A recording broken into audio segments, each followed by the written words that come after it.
Ya Allah. sudah tutup ya, beberapa waktu yang lalu. Asetnya Ada waktu cukup ternyata itu milik manajemen. kita, tapi kita tidak bisa membeli karena memang kebutuhan, sesuai kebutuhan.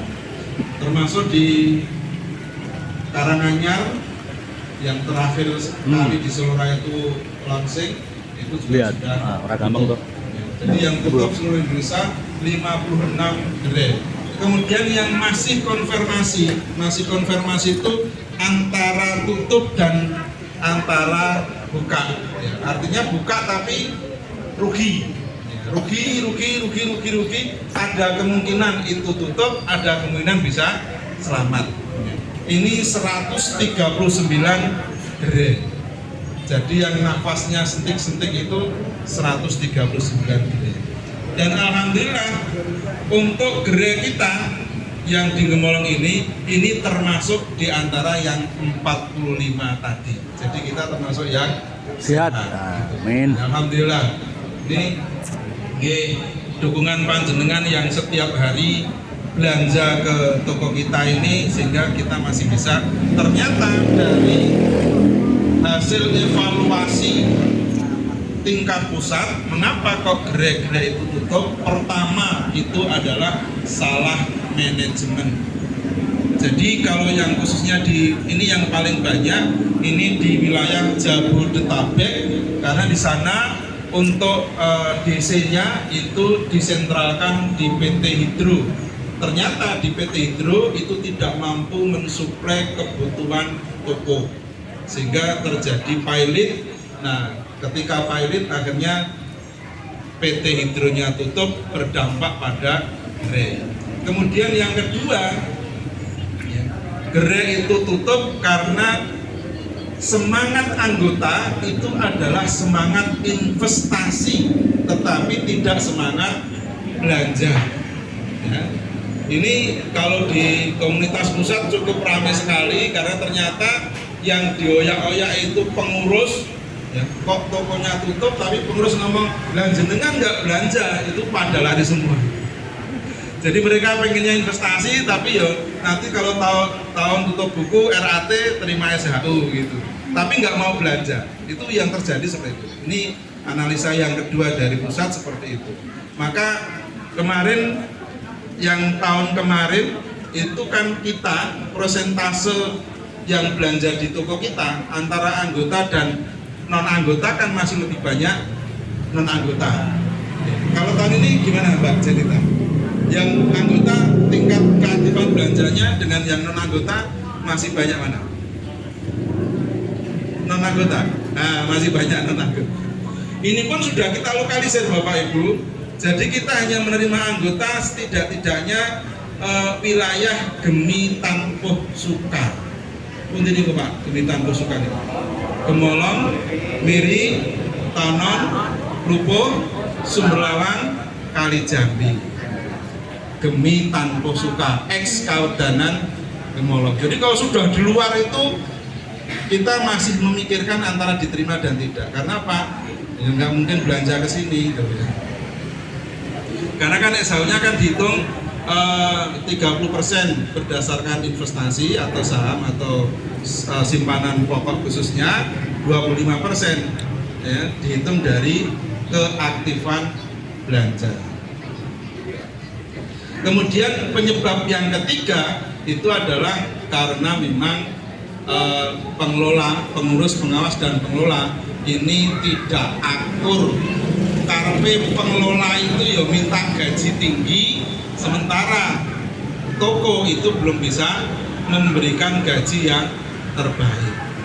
Maka kita alhamdulillah walaupun belum bisa menggaji karyawan itu tinggi, tetapi mereka punya giroh semangat jihad dalam bidang ekonomi retail ini. Alhamdulillah kita masih bertahan, teman-teman yang mengawal toko 212 ini.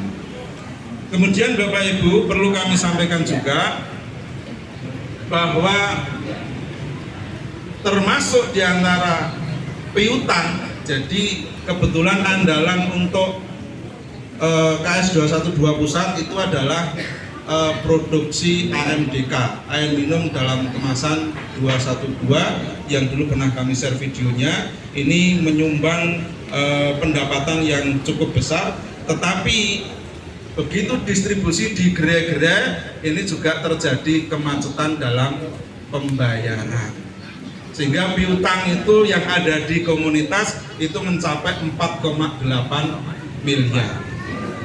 Jadi hitungannya bukan lagi juta.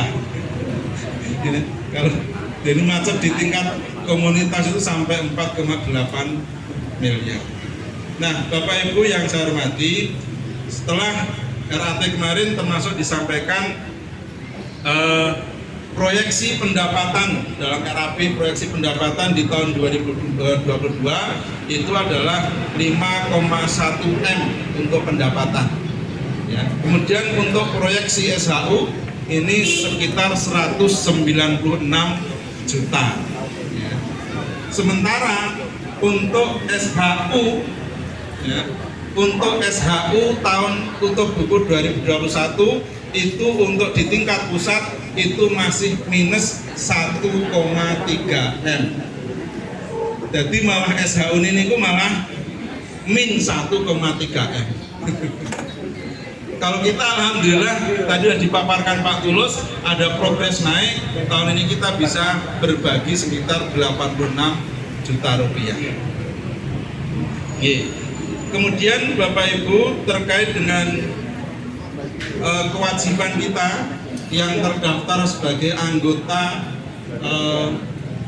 pusat, KS Pusat ini punya kewajiban membayar simpanan wajib setiap bulan 10.000, satu tahun 120.000. Mungkin bagi yang sudah membayar saya ucapkan jazakallahu khair, bagi yang belum nanti bisa menghubungi Mas Febri atau teman-teman yang ada di tempat pendaftaran. Nah, kemudian Bapak Ibu, ini adalah langkah yang diambil oleh pusat karena selama ini itu yang terjadi adalah sama-sama koperasi primer. Jadi KS 212 pusat itu juga koperasi primer, kita di sini KJUS ini juga koperasi primer, maka agak kesulitan di dalam mengkomunikasikan dan mengkoordinasikan semua komunitas yang ada di Indonesia. Maka kemarin sudah dibuat dan diputuskan dan dideklarasikan pusat mendirikan koperasi sekunder dengan nama Koperasi Sekunder Tegakkan Ekonomi Berkeadilan yang disingkat dengan Koperasi Sekunder TK. Yang di dalam anggota dari koperasi sekunder ini adalah koperasi primer. Ya. Tetapi semua koperasi primer ini belum langsung otomatis menjadi anggota koperasi sekunder, ini harus melakukan pendaftaran mau gabung atau tidak. Dengan biaya pendaftaran itu masing-masing koperasi primer atau perwakilan ini 10 juta rupiah. Nah, Bapak Ibu anggota yang saya hormati, untuk di tahun 2002 ini kalau misalnya KJUS kita ini bergabung dalam koperasi sekunder, ini masih dibantu, artinya pendaftaran 10 juta ini kita dibebaskan sampai Desember 2022. Tetapi bagi koperasi primer yang bergabung di Januari 2023 itu untuk pembayaran simpanan pokoknya itu adalah 10 juta. Ini nanti dalam pandangan umum anggota kami mohonkan apakah kita bergabung untuk di koperasi sekunder. Kalau bergabung nanti segera kami urus untuk bergabung di koperasi sekunder dengan biaya 0 rupiah karena nanti ditanggung dari pusat. Tetapi kalau kita bergabungnya ke RAT tahun depan berarti kita harus membayar 10 juta rupiah. Mungkin itu Bapak Ibu yang perlu kami sampaikan dalam sosialisasi hasil RAT tutup buku tahun 2021 dari KS 212 Pusat. Dari saya mungkin demikian. Sekali lagi nanti minta tolong Pak Karno, Bapak sebagai pemimpin sidang untuk dimintakan kira-kira apakah kita nanti bergabung dengan koperasi sekunder atau tidak. Dari saya cukup, mohon maaf apabila ada kesalahan. Assalamualaikum warahmatullahi wabarakatuh.